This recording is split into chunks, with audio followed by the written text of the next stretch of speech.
Over the past few months, we put 16 of the most interesting full-size blenders on the market to the test in our home kitchen. With prices ranging from $100 all the way up to $930, we set out to figure out what makes a great blender in 2025, and boy was it an adventure.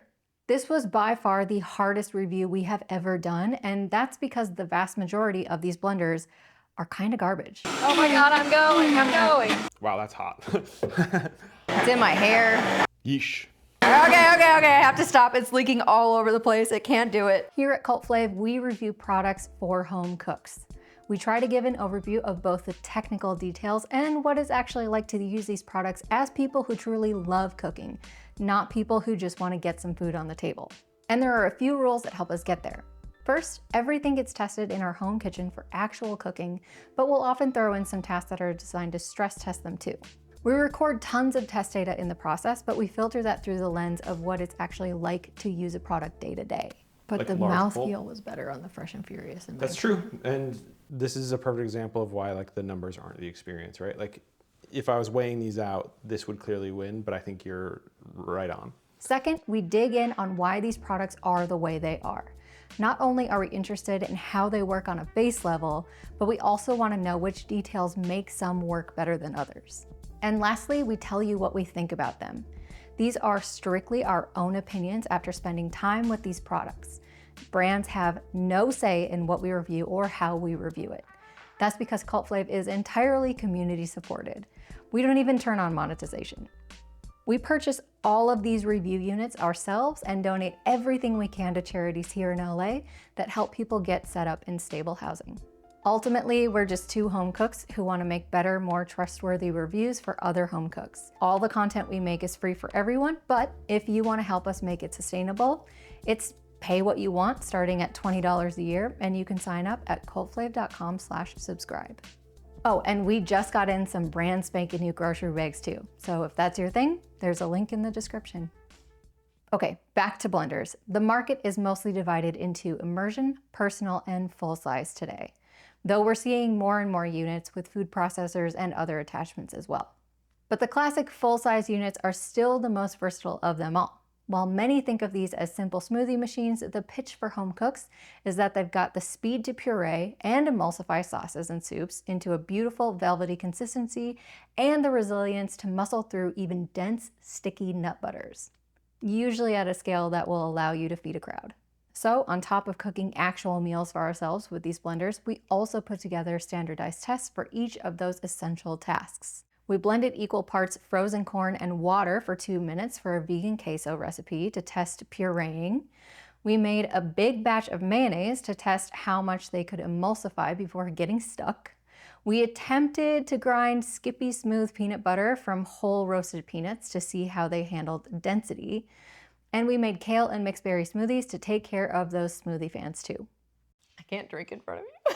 If the blender came with a built-in program for a task, we used the program and scored it based on the program's success rather than doing it manually. And then just because we couldn't help ourselves, we tested every single built-in program on each of these machines, and then we compared the best result in each category to us just eyeballing it manually to see if the programs were even useful. Oh, that tastes like kale. Oh. In theory, these are simple machines with powerful motors and high-speed blades. But over the last couple of decades, it's gotten a little more complicated. And a perfect example is our last place unit. The Ninja Detect TM Power Blender Pro, which currently retails for $150, is a blender whose namesake ability is to determine what is in the pitcher and which blend possibility to use based on the amount of torque it needs to exert in the first 15 seconds of blending. We found that logic to be flawed in a number of ways, but honestly, it doesn't matter because there's an even more fundamental issue. It's not an effective blender. What's E1? Unplug the unit from the electrical outlet and allow it to cool for 15 minutes. We overheated it with mayo. Interesting. And to explain why most blenders have blades at the bottom and not a Christmas tree made of knives, here's my local safety supervisor. Nope. Right. Sorry. I didn't mean to do that. I just didn't want you to pour knives out. Every time you're like, stop it. No. The basics of blender performance look very straightforward at first glance. Blade go fast, cut through stuff. and that's certainly where things start, but the blade is doing more than just cutting stuff directly, and the blender shape and the vortex it creates add some interesting wrinkles to that basic formula. If top speed were all that mattered, we'd see the blender performance stacked by power rating, and this whole review would have been much easier to write. However, that's not at all what we found. It's not the size of the motor, it's what you do with it. That's because the blade doesn't just act like a knife. In a liquid, it also acts like an airplane wing, shearing through water, reducing pressure along its trailing edge and leaving bubbles behind. But how do those bubbles get there when there's no air down there? Well, if you reduce the pressure of the liquid to the point that it's lower than the atmospheric pressure pushing down on it, the liquid instantly boils. Those bubbles are steam, and shortly after they move away from the blades, they collapse on themselves, imploding and sending incredibly powerful shockwaves through the rest of the mixture. Those shockwaves break up the particles of food far better than the blades themselves do. In fluid mechanics, these low pressure bubbles are called cavitations, not to be confused with Vitamix's definition of cavitation, which is just air bubbles getting trapped in a stiff mix. Real cavitation bubbles are known to destroy ship propellers and, importantly to us, shatter glass. This is a key reason why most blender companies don't make glass pitchers anymore. Better to have a little copolyester in your diet than a shrapnel bomb on your counter. Now, that cavitation does become more effective at very high speeds, but it's important to know that to double the blade's rotation speed, you need to put 4 times as much energy into the blender's spindle. The most powerful blenders, rated at 1800 watts, were only 3 times more powerful than the weakest blender we tested with a 600 watt rating. So the range of top speeds wasn't as different as you might think. But what did make a difference in performance were actually the minimum speed a blender could run at and how effectively the blade and pitcher worked together.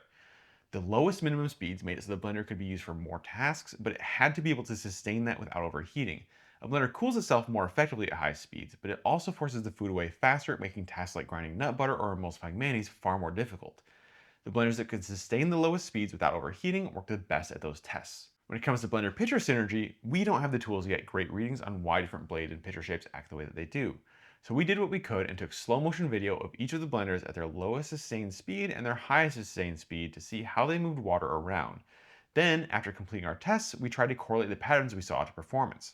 Consistently, we found that the more clean and stable a blender's vortex was at low speed, the better its performance was at high speed, with the caveat that every vortex broke down above a certain point once cavitation started disrupting it.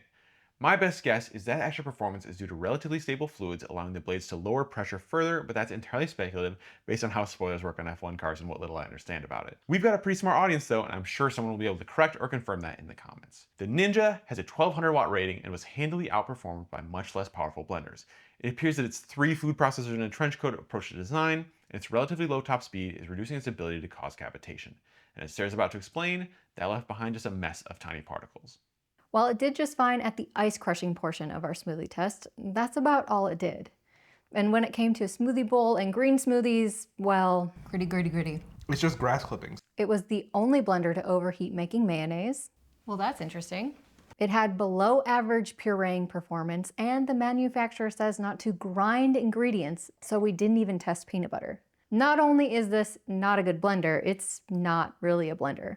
It's like a lawnmower. And for that reason, it is the hardest of passes. On the other end of the spectrum, we've got the Zwilling Enfinigy Power Blender, which scored very well on performance when we actually got it to turn on.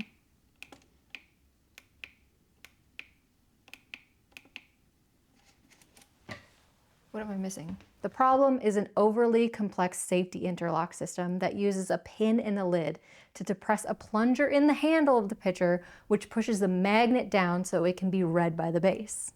This literally never worked consistently for us. Zwilling doesn't mention it in the manual, and the online advice is mostly to unplug it and plug it back in, which occasionally worked. And then they appear. What am I missing? When the blender did turn on, it happily emulsified a full batch of mayonnaise. Its smoothie program made a decent drink in record time, and its puree score was the second highest, which means at least the inside of the pitcher is well designed.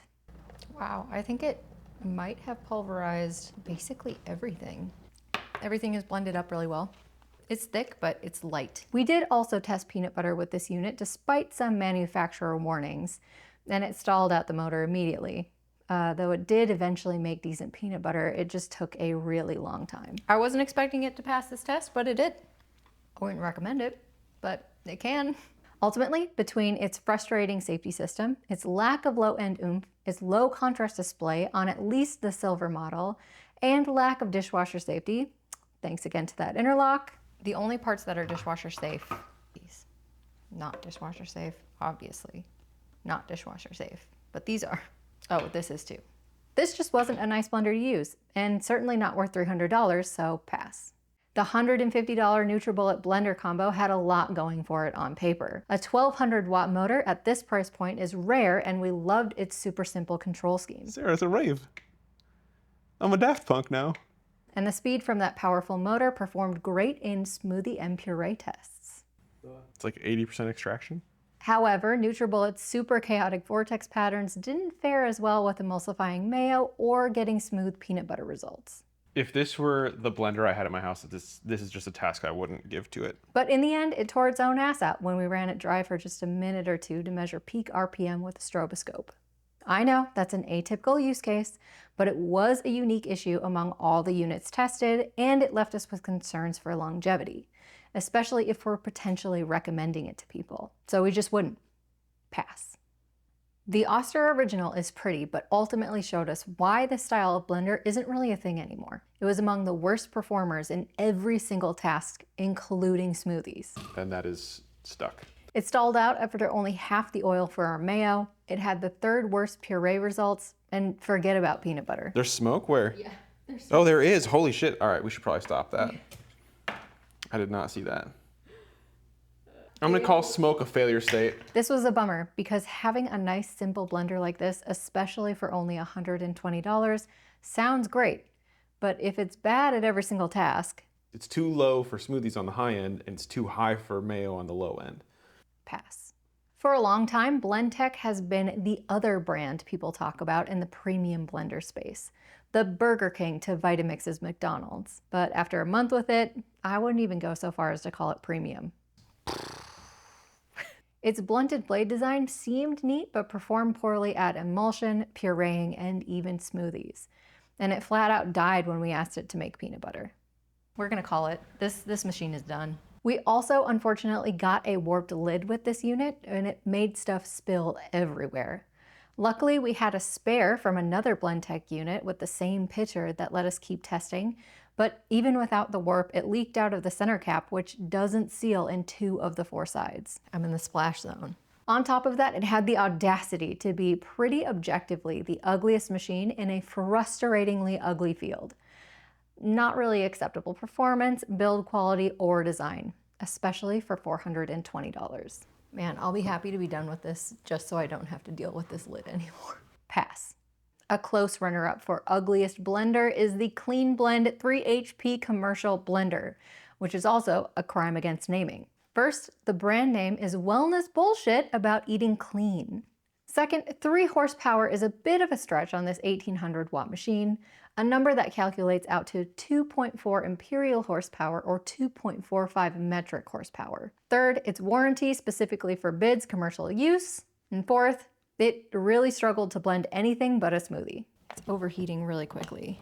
I think the biggest downside is that I have like over half of the oil left. Its pureeing ability fell short of blenders with well below even 1 horsepower. It had the 2nd worst emulsification score, just barely beating the fossil known as the Oster Original. And while it did ultimately make decent peanut butter, at 8 minutes it was the slowest success by almost a minute and a half. Struggles. So if it's not really any of the things Cleanblend says it is, then what is it? It's a Vitamix wannabe that proves that power ratings are bullshit. I also want to call out the impressively dishonest and inconsistent price anchoring on their garbage website, which changes depending on which page you're looking at. These are clearly fake numbers to make its $180 price tag look like a deal, but it's a pass at any price. At face value, the Vitamix Explorian E310 seems like a great combination. The same power rating as the Vitamix 5200, ATK's perpetual top choice, Vitamix's new dishwasher-safe pitcher design that actually fits under your kitchen cabinets, and the pulse switch off the Vitamix 7500. However, as soon as you touch the front dial, you can feel the cut corners. We stopped by a local Sur La Table while we were doing our initial research for this review, and we thought it was a fake dial and display model because it felt so cheap. Nope, this is just how they are. And then the little annoyances start piling up. The base is so light that it'll just vibrate around your counter. The new pitchers don't fit the soft rubber alignment pads anymore. And the lid has cutaways around the edge that let stuff spray out while it's running. But on performance, it did okay. It was exactly the middle of the pack on pureeing. It emulsified all the mayo, and it made an okay smoothie, though it didn't appear to break down any of the seeds. A lot of seeds left. The biggest issue is that it started smoking on the peanut butter test after only 3 minutes, something blenders a quarter of its price didn't struggle with. That's an intense smell. At $380, it's a pass. The Oster Extreme mix is not a very nice blender. It's simply here because it didn't crash out as hard as the E310 and it costs half the price. It's not looking good for little Oster. But it didn't do great on any of the tests. Its weird whirligig blade assembly appears to actually reduce its effectiveness, but it does have a reverse mode that prevented it from overheating on the peanut butter test. Yeah, I think we're actually gonna get there. The build quality was pretty shoddy with terrible vibration damping that caused it to walk, left our hands numb, and caused the center cap to vibrate loose. And it also just has like the weirdest array of programs. 3 modes. Of course, you've got smoothie, milkshake, and salsa. Of course. The 3 genders. A pass at $190. The Smeg retro style blender looks and feels like a $200 blender, but has an MSRP of $420. It's just a jump scare machine. Okay. Don't let go of it. And if I'm being honest, I just don't see a justification for that price point. It did poorly on both the emulsification and the puree tests, and its smoothie program outright failed. The peanut butter did get a decent result, but took a whopping 6 minutes, our second worst time. It took a little bit, but we got there. And forget about its green smoothie, which was basically a salad. It's not a terrible blender, but it's definitely a bad $420 blender. Pass. And next we have our other Smeg on the list, the Smeg Professional Blender, which retails at $450 and is what I imagine you'd get if a Brookstone alarm clock fucked a table saw. But whatever unholy union brought it into being, it mostly works. It had the 3rd best result for our puree test, and it made fantastic peanut butter in under 2 minutes. Platonic ideal of peanut butter. It did, however, fail to incorporate about 25% of the oil for our mayo test due to its blades, which threw ingredients mostly upward. I got mayo on my nose. Mayo nose. And the smoothie programs left something to be desired texturally.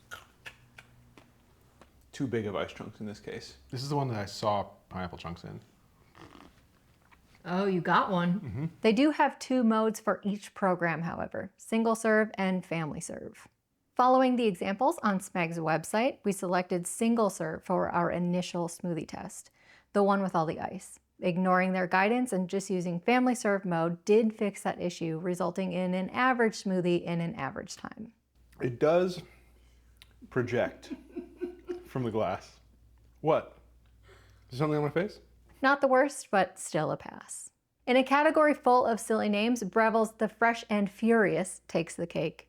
But on the performance side, it did okay. It did struggle with peanut butter, but the only test it outright failed at was the emulsification test, where it left 18% of the oil behind. Everything else was pretty middling. Seeds. Seeds are very prominent. But the experience of using this blender is where it really lives up to its name. So Furious is just an adequate name. Yeah. Because it'll leave you that. It's furious. It leaves you furious. First, it automatically shuts off after 90 seconds, which is so frustrating when you're trying to complete a longer task. Second, this cantilever lid design launches shit everywhere when you open it. Like, I kind of want the lids to be difficult to remove. I'm just not a fan of them like flinging stuff at you. And this is a nitpick. We love that there were only 3 program buttons, but the icons on the speed buttons make the speeds feel like programs too, which threw us off pretty frequently. It's mix to liquefy, but it doesn't define anything in between. I'm thinking that's whip, I'm thinking that's blend, and I'm thinking that's chop. Yeah. But they don't define them Really? in the manual. It's just starts at mix, ends at liquefy. And I'm like, okay. At $200, oh, it's almost there, but it's still a pass. In 5th place, we have the brand new Vitamix flagship, the Ascent X5. We've had a lot of questions from people about the perception that Vitamix has been getting worse over time, and the answer, like many things, is complicated. But here to make it sound more simple than it is a guy who won't stop sending me infomercials. Our story begins 100 years ago with a traveling salesman who had somehow also been a mayor an undertaker, had 3 kids, married twice, and gone the modern day equivalent of $200,000 in debt before the age of 30. College, am I right? And he was selling home products like can openers. Coincidentally, this happened to be like less than a calendar year after the term vitamin was coined by a doctor in Europe. Both of those things are really important to our story. So this salesman, who likes people to call him Papa, used these hot new vitamins to sell the shit out of can openers to poor people at fairs around the country with the emotional plea that the 1920s equivalent of $5 today was no price at all to provide nutrition to your family year round. Sometime in the 30s, Papa sees a blender at a trade show and thinks, hey, I could sell the shit out of that with vitamins and stuff. And so convinces an engineer friend to put one together for them. They call it the Vita-Mix, and the rest is history. Just kidding, he then went on to invent the infomercial and become the first ever televised wellness influencer in 1949. Ladies and gentlemen, I want to thank you for permitting me to come into your home this evening and talk to you on the most vital subject that concerns your family, and that is your health. Which apparently went gangbusters because depending on which account you read, they either sold 400 or 650 blenders the first night their infomercial aired, and they either had to stop taking calls because the switchboard operator went home or the last call came in at 4:30 a.m. Either way, before too long, the Vitamix became their main product, though they did also sell random gimmicks like nutrition calculators and origami picnic tables. In 1970, they launched the Vitamix 3600, which used a motor from a 10-inch circular saw, and that seems consequential to me. Skipping ahead to 2007, they dropped the hyphen and launched the ubiquitous Vitamix 5200, essentially a home version of their Vita-Prep commercial blender, and in 2012, they released their best designed blender ever, the 7500. Compared to the 5200, it had improved cooling, a pulse button, and a pitcher that could actually fit under your cabinets. I looked and looked, but it's unclear when they introduced the tamper, but between that and the high-powered motors, they really stood out compared to the other blenders on the market in the early 2010s. Before too long, they started experimenting with models with programs and touch controls, and over the past decade or so, the company's primary focus has been on expanding Vitamix's market share, especially globally, and that's about where we start to see the actual experience of using a modern Vitamix flatline. In 2016, the Ascent series was introduced, which focused in on those touchscreens and programs and added the ability to swap in a food processor work bowl instead of a pitcher. That sounds cool, but as someone who has used it for the past year or two, I can tell you that it's not a good food processor, and the caveats needed to accommodate it make the rest of the blender worse too. It just acts like a weird blender. I see. There's only the one speed and it's really high. Slowly but surely, these new lines have taken on more of a focus on programs, but I think that's an evolutionary dead end for the entire market. Out of the 16 machines we tested and dozens of programs, only 2 programs could keep up with us just eyeballing it, and we weren't even paying that much attention. They just don't know much about how full your pitcher is, what's in it, or the current state of the mix, and more importantly, your recipes won't be using them anyway. The Vitamix Ascent X5 costs $200 more than the Ascent X2, and the main addition is 6 increasingly niche programs like frappes and smoothie bowls. I totally agree that this new line is more visually appealing than the old ones, but that's not nearly enough to justify this price point, and after well over a decade of cooking with and testing Vitamixes, my hot take is that Vitamix doesn't make a single full-size blender worth buying in 2025. There's a reason that reviewers constantly rate the 5200 over the newer lines, and that 5200 is still kicking, but nearly 20 years later, it's no longer exceptional, especially at $500, and Vitamix has some serious work to do to reclaim the crown. The X5 passed all but our peanut butter test due to its nut butter program's underwhelming performance, though its performance in the other tests wasn't particularly inspiring either. Chonky. A very middling performance. We have a whole nut, but the biggest problem is just how incredibly annoying this thing is to live with. Let's talk about the good things first though. The materials are excellent, easily the best of any unit we tested. The lids seal well around the edges and are easy to remove without flinging stuff. The pitchers are fully dishwasher safe, and having a timer that counts up is nice. And as 90s kids, we really enjoyed the DVD-ass screensaver. I want it to reach the corner. Yeah, get to the corner. Now for all of the annoying stuff. The high-pitched whine drives us and our dog nuts. That's a high pitch. That's an unpleasant noise. It had the second highest average noise rating at 94.4 decibels and the highest peak noise rating of any blender at 105.7 decibels, a volume that OSHA recommends for no more than 4 minutes without hearing protection. The build tolerances on both pitchers are shamefully bad for pitchers that cost $150 and $250 respectively. The center caps don't latch well anymore. Old lid.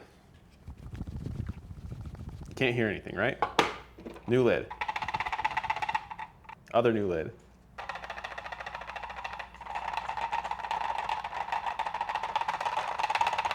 The pitchers don't fit the alignment pads half as well as the old pitchers do. The programs are consistently worse than just eyeballing your mix manually. Even the clean program was less effective than just running the blender on high. The menu icons rotate in the opposite direction of the dial. The tamper indicator adds literally zero benefit. Oh my God, I'm going. The speed resets to 1 every time you stop it instead of just ramping up to the speed you had it at. The display goes to sleep after 60 seconds. It's slow to wake up from sleep. And did I mention that the pitchers cost more than most of the blenders we tested? It's just death by a million paper cuts. And the kicker is that literally none of those were there before 2016. Most of the machines we tested put nothing between you and just blending. The X5 puts an obstacle at every single step. I don't think you need a setting for this. It's a theoretically good blender in a deeply frustrating package, and it costs $750 or $930 if you get it with the stainless steel pitcher. If your whole pitch is, we've got a bunch of programs for you, they better all work really well. You're blocking everything on software. If by chance the Vitamix team is listening, the X2 would be amazing if you would just cut the self-detect nonsense in the programs and add a nice metal speed dial. But then again, that'd just be a modern 7500. But there's an idea. Pass. The Blendtec Professional 800 was the first blender to pass all of our tests, but like the Vitamix X5, it was incredibly annoying to use and it cost $800. The big dome didn't make it the quietest at any of our tests, but it did make every step of the process take more work. It's gonna take us all day. The touch controls were wonky, and in general, the parts feel way too cheap for an $800 home machine, and it automatically shuts off after 90 seconds, probably because it also overheats quickly. It doesn't smell like burning lubricant anymore. It smells like hot plastic. This just isn't a good blender despite completing the basic functions. A perfect example of why we say the test results aren't the experience. I think this is for somebody who wants to look like they're very professional or like has a lot of commercial shit. Jamba Juice cosplay. Pass. The Nutribullet Triple Prep succeeded with flying colors at every single one of our tests. It's extremely smooth. It's just really delicate. There's definitely seeds, but everything is really pulverized. However, in what is becoming a trend, it had a number of design issues that made working with it really frustrating. The blade design propels whatever you're blending straight up, which means that if you're trying to pour in oil to make mayo, that mayo will not stay inside the container. It's in my hair. It's on my arm. It's all over the cabinet. It wasn't the worst cantilever lid design because it doesn't kick back towards you like the others, but it still took a lot of effort to remove this lid. Man, this is really hard to get off. They say you can do it with your thumb. And its Iron Man inspired interface can pretty easily get activated while putting on the pitcher, so we ended up having to pretty much hug the machine to get it on there. And a minor nitpick. It requires you to press the power button between every operation, but it kinda also always looks like it's ready to start. Not the end of the world, but it got more irritating the more time we spent with it. And begin. Begin. Begin. On the plus side, it is only $250, which is exactly why I beat the last two. Pass. Finally, we get a smash. The Kitchenaid K150 is the cheapest unit we tested at $100, and as you might expect, wasn't the most powerful, but it succeeded at everything we threw at it. I think this is about as good as you could expect. This one's pretty good though. We do wish this came with a tamper, as that significantly slowed down the peanut butter process, but it still gave us nice results in the end. This is a huge pain, but like look at how smoothly that pours right now. I specifically want to call out how well designed its controls were. By far the nicest controls out of any of the blenders we tested, both in convenience and material quality. 3 speeds, low, medium, high, pulse on the opposite side. That's all we really need. Also, it's just a nice piece of metal instead of like a plastic gimmicky bullshit. I wish the rest of the machine was as nice as that, but that is peak control design. It also had the lowest average noise and the 4th lowest peak noise rating, if that's important to you. Our only real apprehension is that some people have complained that the bottom of their blade assembly corroded over time. But we also saw the same type of complaint across a handful of other models, so we think there's something else going on that we haven't figured out yet. For now, consider this a cautious smash, but we think this is likely a good fit for most people. As a side note, we went to buy more Kitchenaid models to test, but it looks like they're adjusting their higher power lineup right now, and it's unclear what's going to be available moving forward. So we'll have to evaluate whatever makes the cut in a future review. This is a smash. Finally, we have the blender that absolutely trounced everything else. The Breville the Super Q. It took top scores in all of our tests, so we're going to give it a little victory lap to show you just how good the results were. In the puree test, it was the only blender to achieve a perfect score. Wow. It's just flowing right through. Out of a pound of corn, it returned a pound of additional mass. It made ultra smooth peanut butter in the shortest time. It's perfectly smooth. Like, I don't know what to tell you. It's so smooth. It took the oil in our mayo test so fast that we thought we might have undermeasured it. Was that 400 grams or just 200 grams? That was 400 grams. Well, it's done. And though it wasn't the fastest in the smoothie test, it had the smoothest result by a good margin. Relatively fine ice, lots of seeds. Super smooth. Interesting. Clear winner is the Breville Super Q. Super cute. Yeah. For sure. Breville does include a tamper with this model, but we somehow misplaced it while unboxing 16 blenders at the same time. Luckily, we didn't even need it to get these results. The pitcher is dishwasher safe, it's sturdy, it seals well, it aligns easily, and importantly, you can just pop the pitcher on and get blending. But we did have some notes. The lowest two speeds pulse instead of running continuously. We'd rather have two lower continuous speeds. I knew one of these was gonna have like weird logic for those. The cantilever lid design was better than its little siblings, but still has a tendency to fling stuff. I'm trying not to like spray it everywhere when I break that seal. The cooling fan isn't super loud, but it's up there. Man, that fan though. That's the loudest fan. Gotta prevent it from overheating. It also appears to be lubricated with graphite, which will likely spray some gray stuff out the back the first couple of times you use it. Lastly, and maybe the most annoyingly for something you're going to keep on your kitchen counter, the base and pitcher strike a nice balance between humanist ergonomics and refined mechanical design, but then they slap this 90s alarm clock looking ass control panel on there. Like, you can get all this stuff right. Why not apply that to the part people are gonna touch? Oh, and we tested the VacQ vacuum attachment too, and that made little to no difference at a price point of $100. Yeah, Super Q beats Super Q with the VacQ. In the end, the Super Q was frankly just miles ahead of the competition. Not perfect, but definitely a smash even at $500. Sorry, Breville, I was unfamiliar with your game. Only 2 smashes out of 16 wasn't at all what we expected when we started this review, but like we said, it's a pretty rough market for blenders in 2025. Thanks for sticking with us to the end. As always, we've got links to each of these blenders and their scores in the description. If you get value out of these reviews and want more, we'd appreciate your support. It's pay what you want, starting at only $20 a year, and just helps us review more products for home cooks. And definitely check out those grocery bags while you're at it. They're a custom version of our longtime favorites from Baggu, and we're stoked at how they turned out, but there's only a couple hundred of them. In the meantime, we're already working hard on our next review of Meeson's new nitrided nonstick pans, and we'll get that to you as soon as we can. I feel like these are gonna take a little bit of getting used to. See you soon.